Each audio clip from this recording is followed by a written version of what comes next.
Hindi pa ba ninyo napapansin o nahahalata? Ginagawa po tayong mga tanga, gago at bobo ng mga salot na kurakot sa buong gobyerno. Paano? Imagine po ninyo, sila po ang mga nagnanakaw sa kabang bayan. Sila din po ang nag-iimbestiga. Sila din ang nagpo-prosecute. Sila din ang lumilitis at ang kahindik-hindik pa.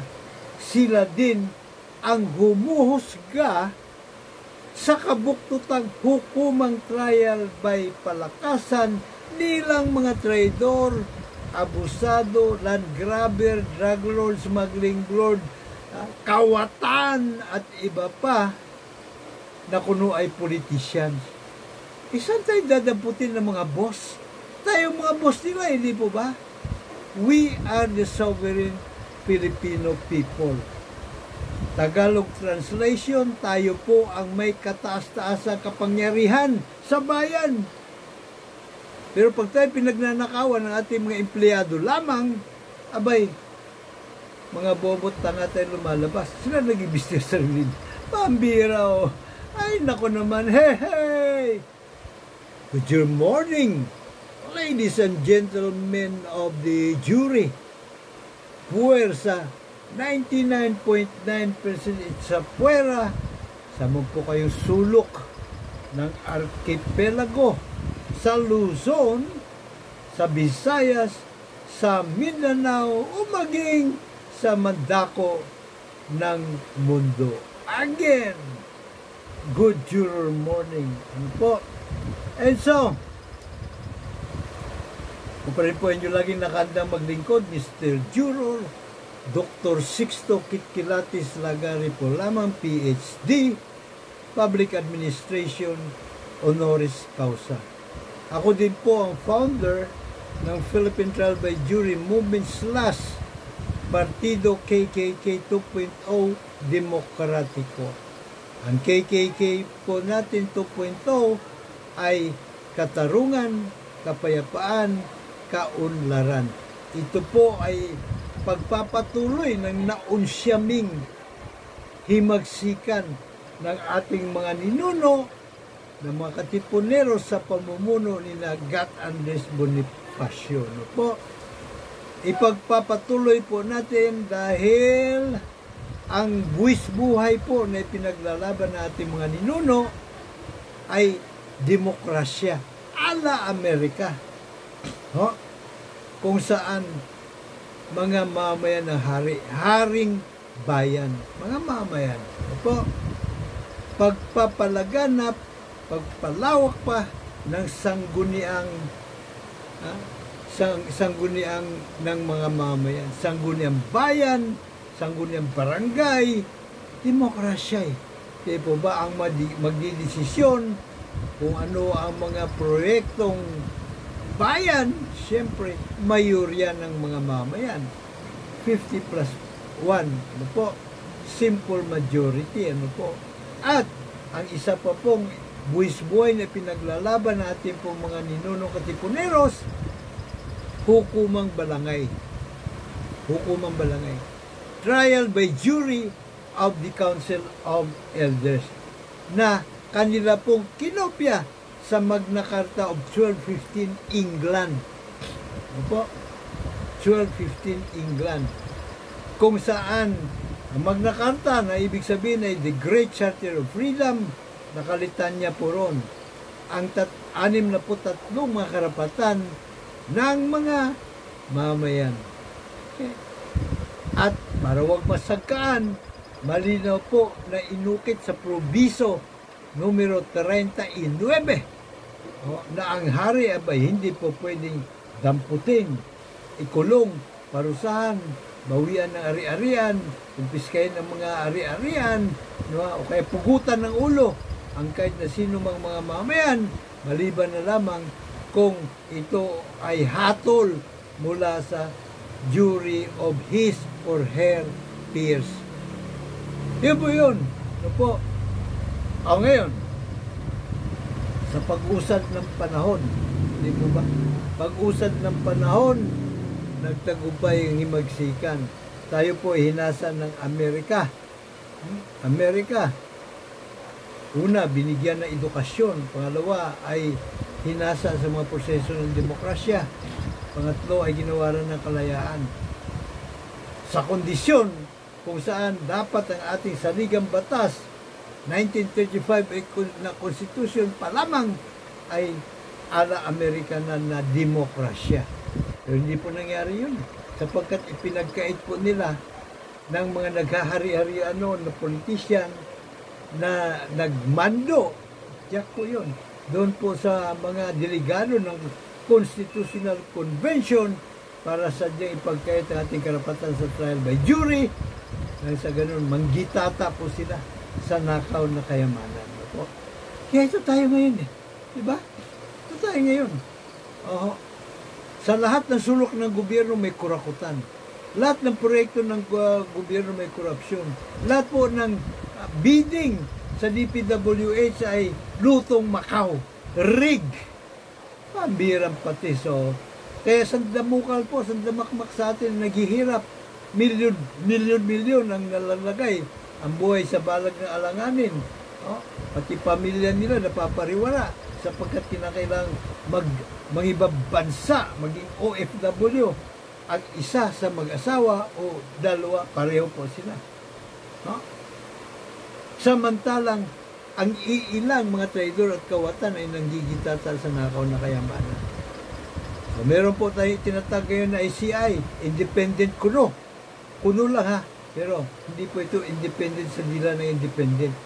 Ayon na rin po mismo, kay Babe Singson, dating DPWH Secretary at ngayon yung member ng ICI, meron siyang dalawang nakikitang gold standard anti-corruption bodies. Ano po itong mga ito? Abay, pakinggan po natin si Secretary Babes Singson. Roll BTR! It's mga exhibits so that when we complete a particular case, it will stand with the ombudsman na hindi na uulitin. Remember, people are expecting that kami magpapakulong. I'm already telling you, hindi kami magpapakulong. The process, unfortunately, is from the investigation, from ICI, we bring it to the ombudsman looks at it, reviews it, and if there's probable cause, then submits it to Sandigan Bayan. Unfortunately, ganun yung proseso natin. Legally, ang haba niyan. I'll tell you about two international gold standards for anti-corruption. This is ICAC of Hong Kong and CPIB, the Bureau on Anti-Corruption Practices in Singapore. Doon, all of this combined in one agency. Walang pasahan. So talagang sila, they can raid the house and then they can bring people to jail. Iisang only one body. Unfortunately, that's how our structure is. No? Alright, so, first things first, salamat po dito sa video na hiniram po natin. Ginawa nating reference ni Karen Davila sa kanyang one-on-one interview with Babes Singson. No offense, I mean, wala ko tayong balak na maging French ng copyright. Ito naman ay kumbaga sakop ng Fair Use Act sapagkat na sa public domain din naman po ito. And so, dalawa ang gold standard kontra korupsyon ni Babe Singson. Yung pong sa Singapore at sa Hong Kong. By the way, yung dalawang yan, Singapore at Hong Kong, dati po yung colony ng Great Britain.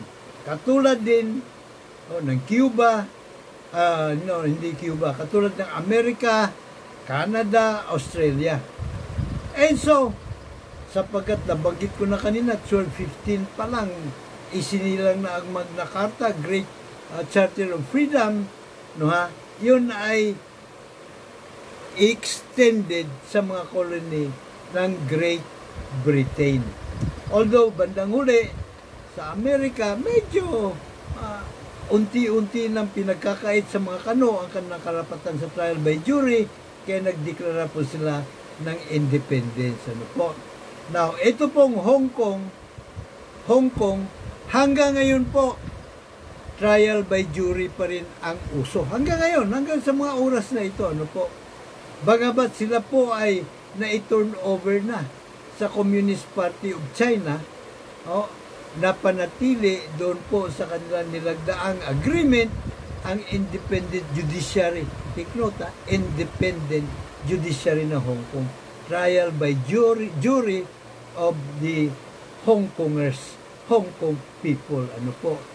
Sa kabilang banda, ito po Singapore, abay, tinanggal na po nila ang jury justice system po nila, pinalitan na nila ng bench trial. Ganun pa man, como aware yung tao, nakagisna na po nila ang jury justice system. So, ang kanila po mga president na pinaghuhugutan ng kanilang mga modernong desisyon, ayon pa rin po mga jurisprudence noong panahon na jury justice system pang uso sa kanila. At napaka-stricto po sila sa pagpapatupad ng batas. Hindi lamang yung gobyerno, kundi siyempre pati yung mga mamayan. Kaya nakita ninyo, walang korupsyon gaano, halos wala sa Singapore at sa Hong Kong. Kaya yung mga yan, pasok po yan sa top 20 nito pong Corruption Index o Transparency International sa mga least corrupt countries. Ano po?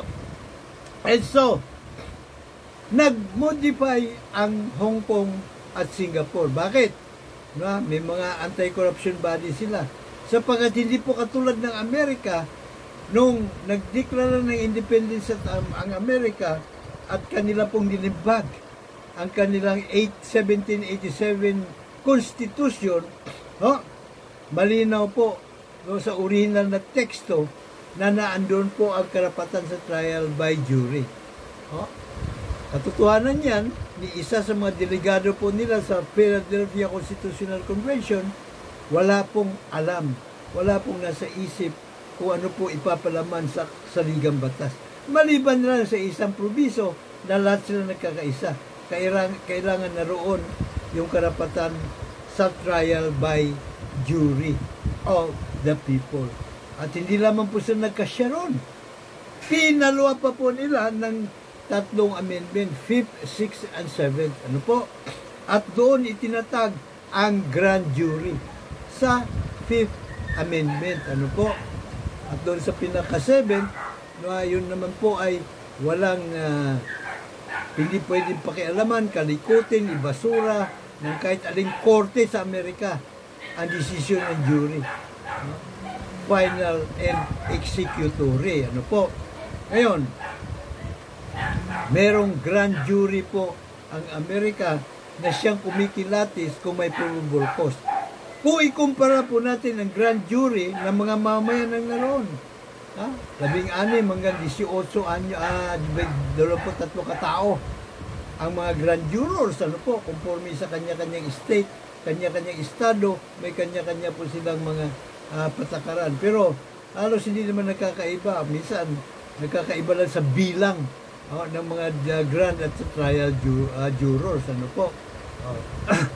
So, sa bawat grand jury, lahat ng grand jury dapat 12 boto out of 23 or out of 16 para sa indictment o kaya ay clean bill, ano po, na ilalapag po ng mga grand jurors. Ano po? So, kung wala nga itong Singapore at yung Hong Kong ng grand jury, dahil ala po nga, inalis na nung umpisa, meron pa noon ng Great Britain, bandang uli, inalis na nila. So, nagtatag sila ng mga ganitong constitutional body din, na halos pareho lang Halos pareho lang talaga, walang pinagkakaiba sa ating Office of the Ombudsman. Ang Office of the Ombudsman po natin, kahit walang magrereklamo, motu proprio, pwede po sila mag-imbestigan ng katiwalaan. Ano po? At lahat pwede na imbestigan. Pati Presidente, pati Chief Justice pwede po na imbestigan. Ang hindi lang pagagawa ng Office of the Ombudsman sa mga impeachable officers, sampahan ng kaso. Hindi po na magagawa yon. Pero po pwede nilang itabi muna ang kanilang indictment at ang isang kopya ipasa po nila doon sa House of Representatives sa mga kongresista para naman kilatisin ng mga kongresista sabay maghain ng articles of impeachment sa Senado.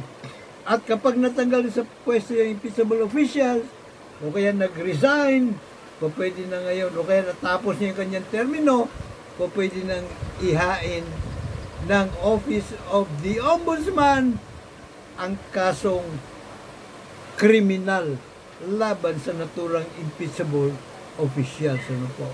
So, hindi lamang po pag-iimbestiga ang papel ng Ombudsman, katulad din ng mga constitutional body din, o anti-corruption body ng Singapore at Hong Kong, kundi maging ang maghain, magsampa ng kaso. Ang problema lang, pagkakaiba na malaki, yung pong anti-corruption body ng Hong Kong at ng Singapore, kumo sila po ay mulat na mulat sa justice delayed, justice denied, doon po sa hukuman patas para sa lahat, gwardyado sarado po ng mga mamayan, kaya ito po mga opisyal, hindi makapalag. Lalo na sa Hong Kong, mata-trial by jury po yung mga opisyal po nila doon na mga ungas. So yan po ang beauty ng hukuman trial by jury. Ano po? Ngayon, alam naman po natin na hindi lamang po yung Ombudsman, pati na yung COA, pati Sandigan Bayan, pati nga Korte Suprema nasisindikato ng mga nakaupo sa gobyerno. Lalo na kung ang mastermind ay mismo ang Pangulo. Dahil ang Pangulo, hawak po niya ang guns, gold, goons. Ano po?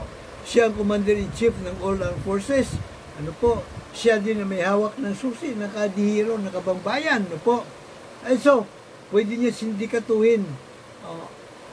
Mabubura yung pong checks and balances sa tatlong sangay ng ating pong demokratikong gobyerno kuno.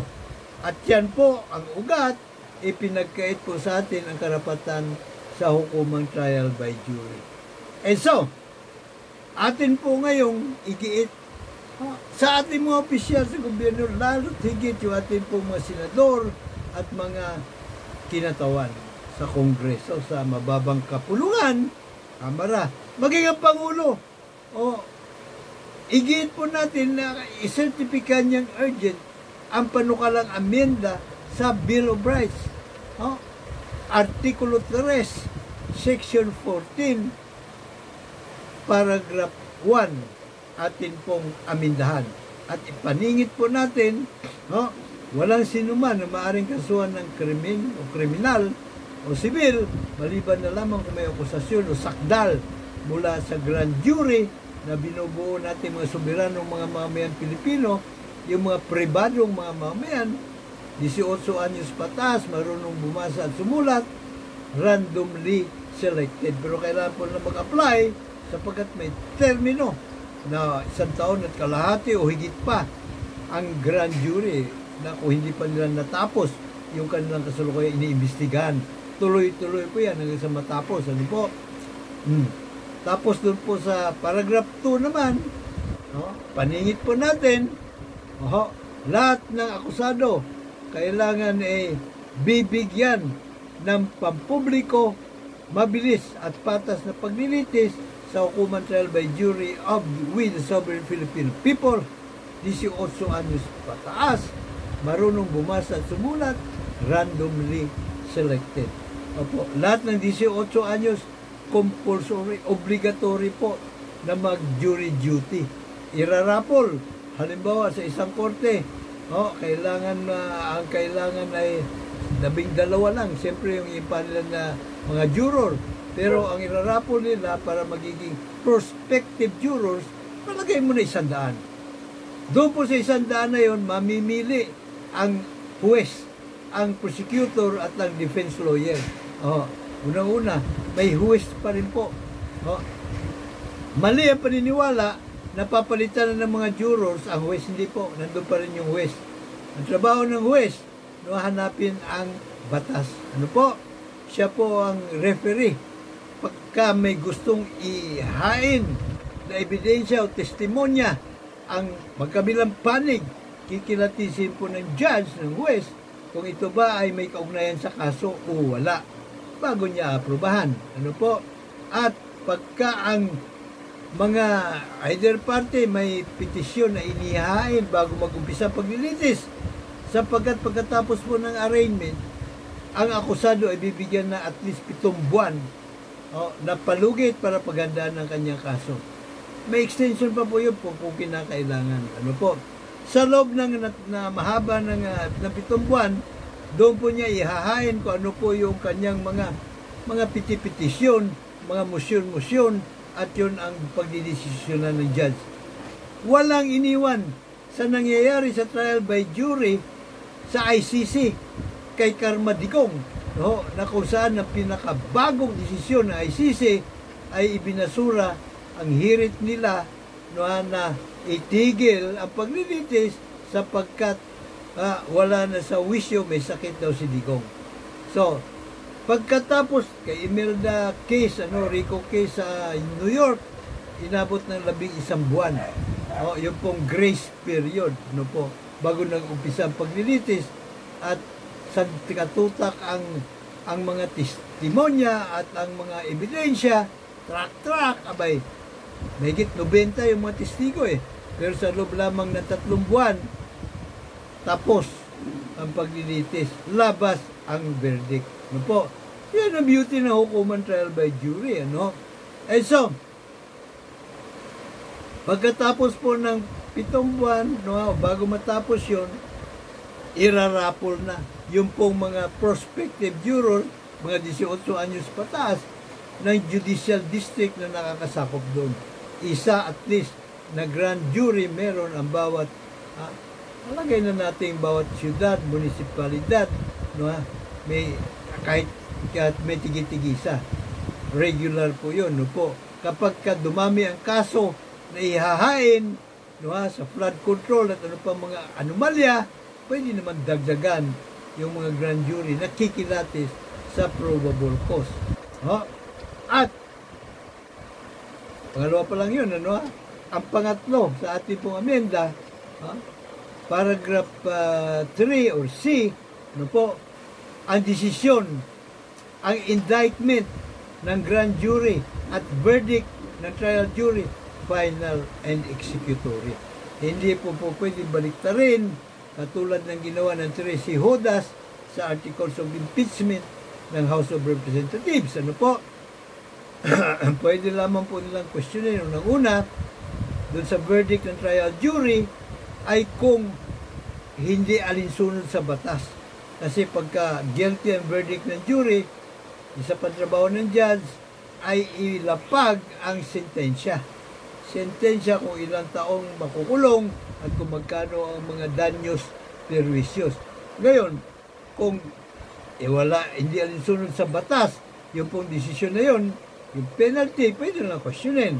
O kaya mayroong mga newly discovered evidences, may mga bagong testigo na lumutang, na hindi pa nagamit nung nakaraang jury trial, pwede pong ibalik uli ng Supreme Court or Court of Appeals ang kaso, muling itra-trial by jury. Muling mag-i-impanel na panibagong mga jurors, panibago na to, at muling lilitisin ang kaso ng parang walang nangyayari.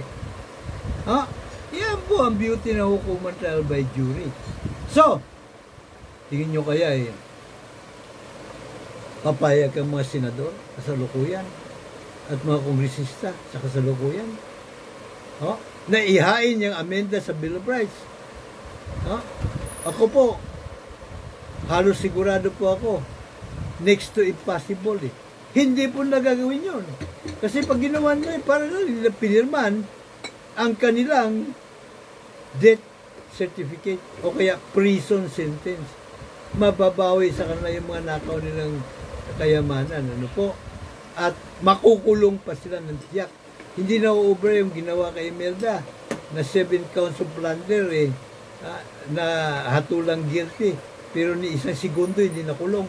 Hindi nabawi yung ninakaw. No? Dito po hindi po pwede. Igagarnish ng gobyerno yun. Kasi hindi po pwedeng pigilan ng presidente ang mga ahensya ng gobyerno na may tungkulin para gawin yung mga ganong klaseng proseso. Wala pong palakasan na. Kapag hinarang-harang po ng kahit ng Pangulo o Chief Justice, nako, pinakawalang-walang kaso po niya ay obstruction of justice. 20 anyos po na pagkakulong sa Amerika ang obstruction of justice. Ano po? And so, kung nga hindi po natin maasahan ito pong ating mga pinagpipitiganang mga nakaupong politiko na actually mga kawatan, nagkukunyari lang mga politician, kailangan po tayo sa pwersa 99.9% itsapwera, handa na pumasok sa political arena. Gamitin po natin ang sandamakmak po natin tigi-tigisang mga sagradong boto para pagdating ng 2028, tayo naman na ang magpapatakbo sa gobyerno like hell, no more! Opo, kayang-kaya po natin gawin yun po sa ating hanay magagaling ang ating mga kandidato. At lahat po nating kandidato, obligado pumirma ng covenant. Sagradong kasunduan sa mga mamamayan. Kung saan nakasad po doon, na within the reasonable period of 90 days, no, kung siya po ay senador o kongresista, party list, kailangan niya maghain ng amenda numero 1, karapatan sa trial by jury. No po. Pag hindi po niya inihain ng ganung panukalang amenda sa saligang batas, kailangan po niya, dapat siya magbitiw sa pwesto. Kapag yun man hindi niya ginawa, pwedeng gamitin yung kasunduan, sagradong kasunduan, para maghain ng petisyon sa Korte Suprema. Mandamos petisyon para siya masibak sa pwesto. No? Kwintas claras po tayo. Hindi po pira-pirang politika ito, ha? So tayo po na pwersa 99.9% sa pera na siya pong may-ari. Atin talaga itong partido KKK 2.0 demokratiko. Ano po? KKK. Katarungan, kapayapaan, kaunlaran in exact order. Ano po?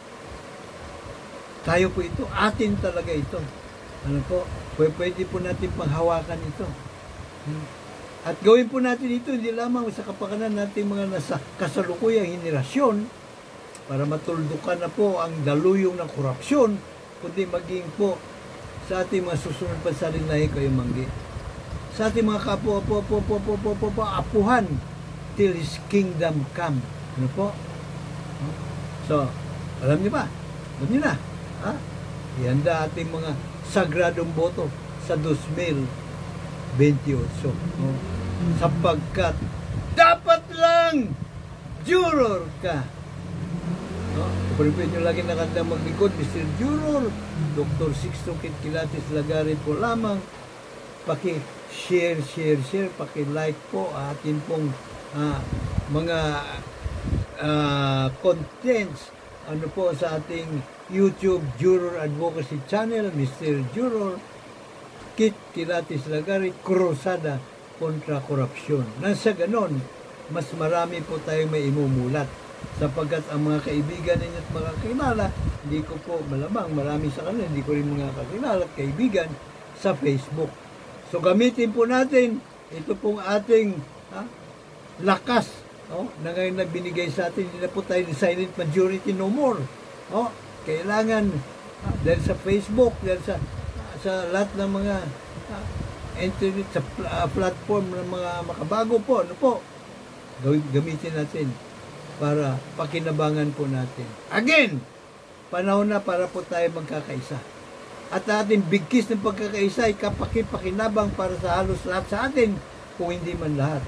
karapatan sa hukuman trial by jury. Tayo po ang huhusga sa lahat ng korte, sa buong kapuluan, kung akusado sa korupsyon, human rights violations, land grabbing, smuggling lord, pugo lord, drug lord, mamamatay tao, ay guilty o inosente. Wala na pong magiging santong kabayo. No one is above the law. Kahit ang Pangulo, kahit ang Chief Justice po. Wala na. Ano po? Kaya kailangan po nating isulong ito ng pukpukan. May God bless us all. May God bless Philippines. Hanggang sa susunod na episode.